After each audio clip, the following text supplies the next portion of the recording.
On 31st August, Mr. Narendra Singh Tomar and Mr. G. Kishan Reddy, who is the Minister for Development of Northeast region, had a meeting with the Chief Ministers of the Northeast.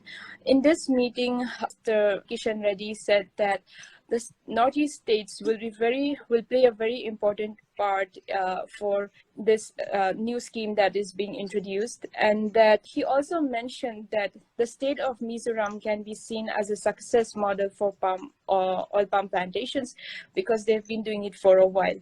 But the question here is, was Mizoram really successful? Were the oil palm plantations in Mizoram really successful? Oil palm plantations started in 7 districts of Mizoram, and I spoke to farmers from all the 7 districts, and not one of them had a success story to tell me. Let's take, for example, Mr. Klang Loma. Mr. Klang Loma is someone who I know personally. And I remember visiting his farm with his grandson, who is a friend of mine, and seeing palm trees in his farm. When I called him, I came to know that he had sold his land. That was a land that he has had for over 30 years. He had purchased it in 1971, but now he had to sell it. In the year 2008, he planted around 300 seedlings of palm trees in his land. And when the tree bore fruit, what is called as fresh fruit bunches, he sold the fresh fruit bunches and got around 7,000 rupees.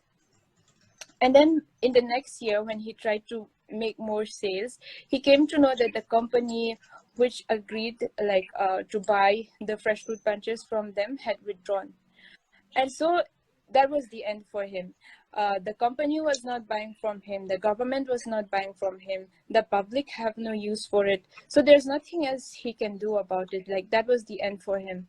And to make these plantations, they had to clear out what used to be fruit trees and edible, so many edible crops that they could eat daily, like so many vegetables and other crops that they could eat daily. They had to clear out all of that. And now to clear out all the palm trees and start all over again with those fruit trees, it was going to be too much. So they decided to sell the land.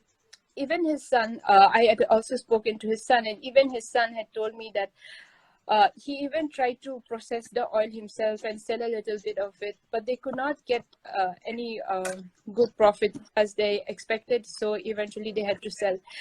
And Mr. Klang Loma, ever since I've known him, he used to spend 5 days a week in his farm and then only go home on the weekends.